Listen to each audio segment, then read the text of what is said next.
좋아요, 구독.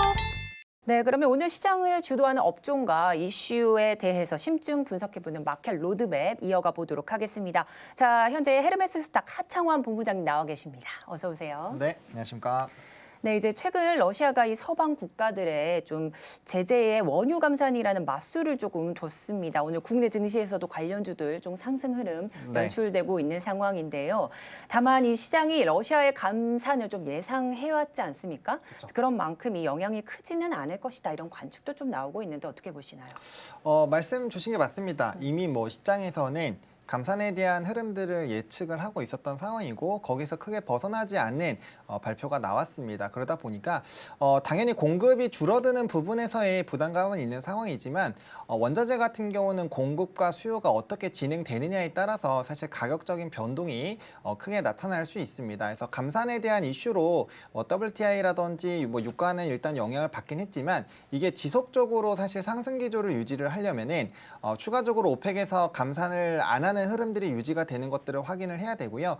무엇보다 수요단의 회복이 조금 잘 나와줘야 되거든요. 지금 단연 시장에서 또 주목하고 있는 이슈 자체가 경기 침체이다 보니까 아무래도 침체 시기가 되면은 수요단이 좀 줄어들 수밖에 없고 거기에 따른 유가에 대한 수요가 줄어들기 때문에 그러한 부분들을 일단 좀 체크를 해보실 필요가 있다라고 좀 정리드리겠습니다. 네, 아무래도 현재 상황이 경기 침체기다 보니까 여기에 이제 유가 수요도 조금은 줄어들 수 있는 부분도 체크하시란 말씀해 주셨는데, 자, 말씀해 주신 것처럼 유가에 대해서 안도할 수 없는 상황이 계속 연출되고 있습니다. 네. 네, 이 중국발 수요 증가도 있고요. 네. 앞서 짚어주셨던 이 오펙의 낮은 증산 가능성이 좀 잔존하고 있기도 한데, 네네. 특히 러시아 이번 결정이 미국의 물가를 다시 끌어내릴 수도, 다시 자극을 할 가능성도 있다, 이런 좀 예측이 있습니다. 이 러시아 감산에 따른 리스크는 어떤 거를 좀 예상할 수 있을까요?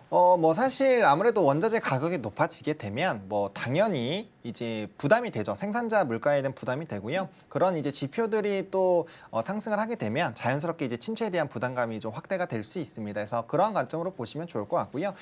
결국엔 핵심은 중국의 수요이지 않을까 싶습니다. 아무래도 이제 3월 달에 양해가 있고 거기에서 대규모 부양책이 나오지 않을까라는 전망은 사실 이전부터 계속 있었던 상황이죠. 그래서 만약에 지금의 중국 정부의 기조를 보면 해외 여행이라든지 이런 부분들은 좀 본격적으로 밀어주고 있는 상황이거든요. 그래서 만약에 부양책과 더불어서 수요단에 뭔가 증가가 나올 수 있는 이슈가 발생을 하게 되면 당연히 감산 기조가 유지가 되고 있는 상황에서 급격한 수요의 증가는 이런 석유화학 제품에 대한 이런 수요를 늘릴 수밖에 없는 상황이고 그런 원자재에 대한 수요가 늘어나게 되겠죠. 그런 것들이 어떻게 좀 구현되느냐가 결국엔 향후 유가에 대한 움직임들을 변동시킬 수 있는 요인이라고 보시면 좋을 것 같습니다. 네, 이 중국 원유 수요 회복 정도가 향방을 좀 좌우할 수 있겠다, 이렇게 말씀해 주셨습니다. 자, 이제 오늘 국제유가 상승에 조선주들의 투심도 좀 개선된 모습 보이고 있고요. 또 네. 지수 대비해서 이런 조선주들 좀 강한 상승세를 좀 보이는 거와 또 동시에 정유주, 에너지 관련주들도 급등세 연출을 하고 있습니다. 네. 자, 우리가 좀 주목할 만한 종목들, 주가 현황 현재 어떤 상황일까요? 일단 전반적으로 좋은 모습들이 나타나고 있습니다. 일단 말씀해 주신 것처럼 일단 정유와 관련되어 있는 종목 대표적으로 SOL이 있는데요.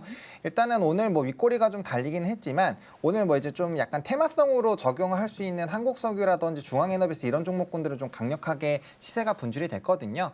근데 이제 정유주 같은 경우는 지금 이렇게 업황 자체가 좋아지게 되면 여전히 정제 마진은 사실 수익권에 있는 상황입니다. 근데 이전에 굉장히 높았었던 부분보다는 줄어들고 있어서 이런 최대 실적들이 과연 유지가 될 수 있을까에 대한 물음표가 나오고 있는 상황이거든요. 근데 앞서 얘기를 드렸던 것처럼 만약에 중국단에서의 수요가 굉장히 늘어나게 되면 앞으로의 좀 정제 마진이 좋아지게 될 것이고 거기에 따른 추가적인 또 수익성 개선에 따른 기대감들을 일단 좀 지켜보시면 좋을 것 같고요. 정유주 관련된 부분에서는 앞서 말씀드린 이런 테마성으로 이제 유가가 상승을 했을 때 급등이 나오는 종목군들이 있습니다. 그런 종목군들 위주로 좀 트레이딩 관점으로 접근을 해보시면 어떨까라고 보고 있고요. 조선주 같은 경우는 다들 잘 아시겠지만 유가 물가가 상승을 하게 되면 수혜를 받는 섹터 중에 하나입니다. 아무래도 뭐 해양 플랜트라든지 이제 뭐 석유선 관련된 수요가 늘어나기 때문인데요. 관련된 부분에서 좀 긍정적인 시그널들이 업황에 대한 사실 투심을 좀 자극을 했다라고 보시면 좋을 것 같고요.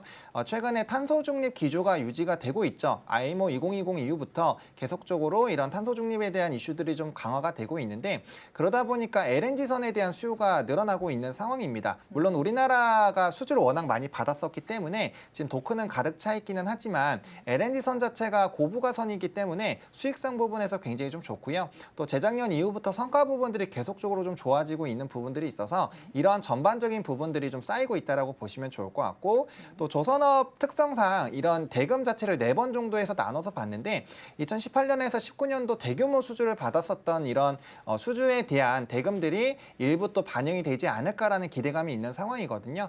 거기에 따른 장부가에 대한 전환, 뭐 흑자 전환에 대한 기대감들이 확대가 되고 있어서 이런 전반적인 분위기들이 조선업황에 좀 도움을 주고 있다라고 보시면 좋을 것 같고요. 조선업이 좋아지게 되면 자연스럽게 피팅 업체들 같이 연관되다 보니까 기대감을 갖고 있고 거기에 따라서 이제 바닥권에서의 좀 강력한 시세가 분출이 되고 있다라고 좀 정리를 드리겠습니다.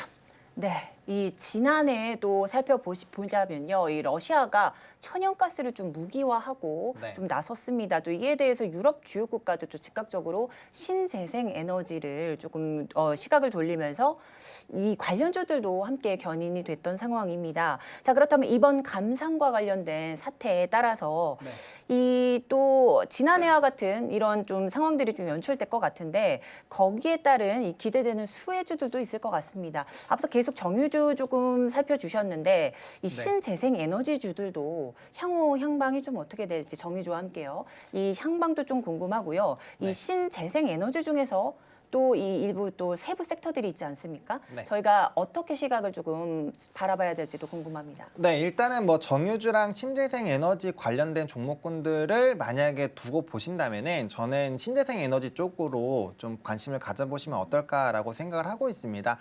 일단 태양광과 풍력에 대한 이런 설치량이 전 세계적으로 굉장히 좀 많이 늘어나고 있는 상황입니다.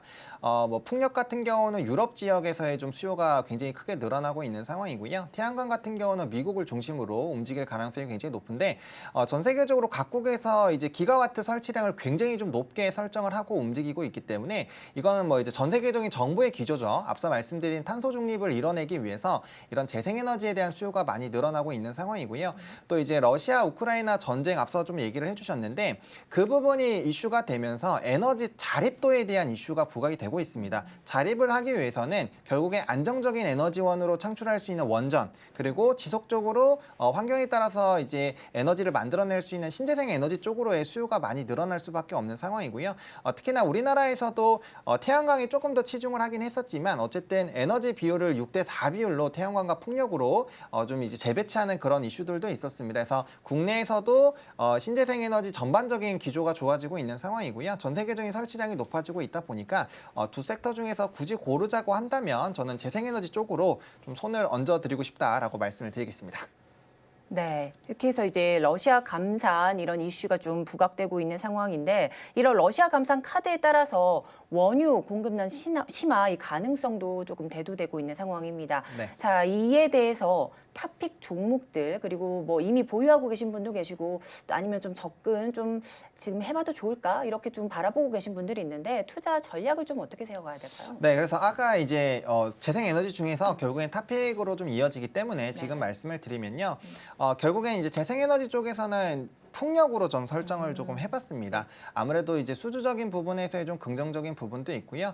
또 최근에 이제 뭐 유력한 세계적인 기업이 또 우리나라 투자하는 그런 이슈들도 있고요. 앞서 말씀드린 것처럼 정부의 정책이 태양광 비율이 87이었는데 이게 6대4 비율로 풍력의 비율이 많이 올라갔습니다. 거기에 따른 수혜가 충분히 좀 나올 수가 있고요. 다들 조금 잊혀지셨겠지만 2020년 때 또 세계 5대 해상풍력 강국으로 좀 이뤄내겠다라는 정책 발표들도 있었거든요. 그런 전반적인 기조들이 결국엔 풍력 쪽에 조금 긍정적인 영향을 주지 않을까라고 보고 있고요. 그 안에서도 저는 CS 윈드를 조금 바라보고 있는 상황입니다.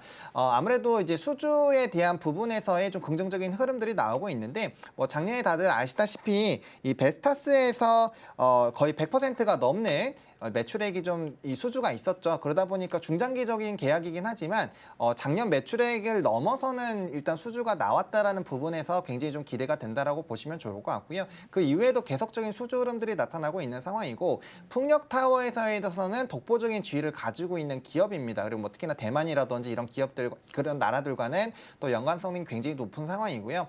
또 재작년부터 하부 구조물 쪽으로의 시장 확대도 좀 노리고 있는데 풍력타워 시장보다는 하부 구조물 시장 자체가 2배 이상 크다라고 좀 알려져 있습니다. 그래서 앞으로 이런 수직 계열화 부분들 그리고 공장의 아시아 전환과 우리나라에서도 공장을 늘리는 이런 움직임들로서 굉장히 좀 성장성이 돋보일 수 있다라고 보시면 좋을 것 같습니다. 자, 해서 뭐 베어링에 대한 좀 실적적인 부분들이 좀 반영이 돼서 실적적인 부분에서는 조금 더디게 움직이고 있지만 지금 현재 계속적으로 쌓아가고 있는 이런 수주 라인들 그리고 앞서 말씀드렸던 전 세계적인 설치량이 굉장히 높아지는 이런 기조가 유지가 된다라고 한다면 단연 풍력타워 쪽에서 이제 전 세계 1위 점유율을 가지고 있는 CS 윈드의 성장성도 같이 돋보일 수밖에 없다라고 보시면 좋을 것 같고요. 또 미국 쪽에서의 이런 설치량 확대가 결국엔 보조금으로 이어질 수 있는 부분에서의 또 최대 수혜를 받을 수 있는 종목 중에 하나다라는 점도 좀 체크를 해보시면 어떨까라고 말씀을 드리겠습니다.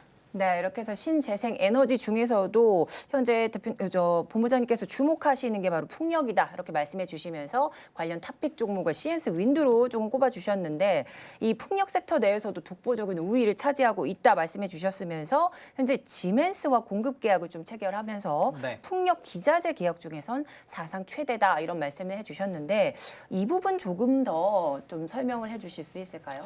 네, 뭐 공시를 보시면 아시겠지만 뭐 일단은 중장기 계약이긴 합니다. 근데 그만큼 향후 설치량이 많이 늘어나는 부분들을 가시화를 해볼 수 있다라는 거거든요. 앞서 말씀드린 것처럼 전 세계에 대한 이런 풍력 설치량 자체가 향후 뭐 몇십 배도 늘어날 수 있다라는 얘기가 나오고 있는 만큼 앞으로 가속화가 될 수밖에 없는 상황이고요. 특히나 이제 유럽 지역이 여전히 러시아 우크라이나 전쟁이 이루어지고 있는 상황이어서 그쪽 부분에서 좀 강력한 또 분출이 될 수가 있는 상황입니다. 물론 해상 풍력이라는 것 자체가 사업의 구조 자체가 좀 깁니다. 사이클 자체가 거의 7년으로 좀 길긴 하지만 해당 라인들이 좀 진행되기 위해서는 선제적으로 좀 움직이는 부분들이 있다 보니까 거기에 따른 기대감들은 계속적으로 좀 가져보실 수 있지 않을까라는 관점으로 추가적인 좀 말씀드리도록 하겠습니다. 네, 이렇게 해서 풍력 관련 종목까지 훑어주셨습니다. 자, 그런데 앞서 이제 신재생에너지 말씀하셨을 때 이 탑 업종으로 태양광도 같이 말씀을 좀 해주셨습니다. 네. 자, 이제 태양광 조금 전까지는 하락을 했다가 다시 상승 전환을 조금 했는데요. 네. 그래도 나는 풍력보다 태양광 쪽에 좀 투자 포인트를 잡고 싶다 하시는 분들을 위해서는 어떤 조언 말씀을 좀 해주실 수 있을까요? 태양광 같은 경우는 사실 크게 두 가지로 볼 수 있습니다. 이제 폴리실리콘 쪽을 집중해서 볼 것이냐, 아니면은 이제 셀모듈 쪽으로 보실 것이냐라고 보실 수가 있는데, 사실 지금 상황에서는 물론 중국을 배제하는 움직임들이 나타나고 있다 보니까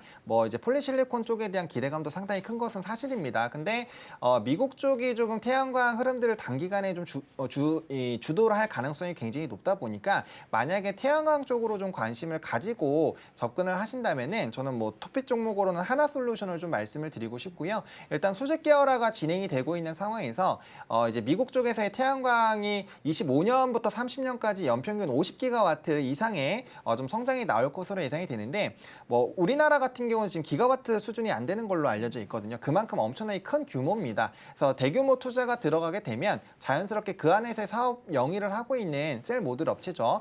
굉장히 좀 기대감을 가질 수 있어서 중장기적으로 본다라고 한다면 충분히 좀 긍정적으로 보실 수가 있고요. 재생에너지들 중에서는 사실 빠르게 설치를 해서 에너지를 만들어낼 수 있는 게 태양광입니다. 그래서 단기적인 관점으로 봤을 때 에너지를 빠르게 생산하는 부분에서는 풍력보다는 태양광이 조금 더 우위가 있는 부분들도 보시면 좋을 것 같고 유럽 지역에서 뭐 풍력은 당연히 강한 지역이긴 하지만 이런 태양광의 비율 자체도 좀 많이 높았거든요. 그리고 이제 셀 모듈에 대한 이런 그 주택의 의무 설치 이런 이슈들도 있었기 때문에 그러한 기조들도 좀 한번 노려보셔도 괜찮지 않을까라는 관점으로 태양광 좀 말씀을 드리도록 하겠습니다.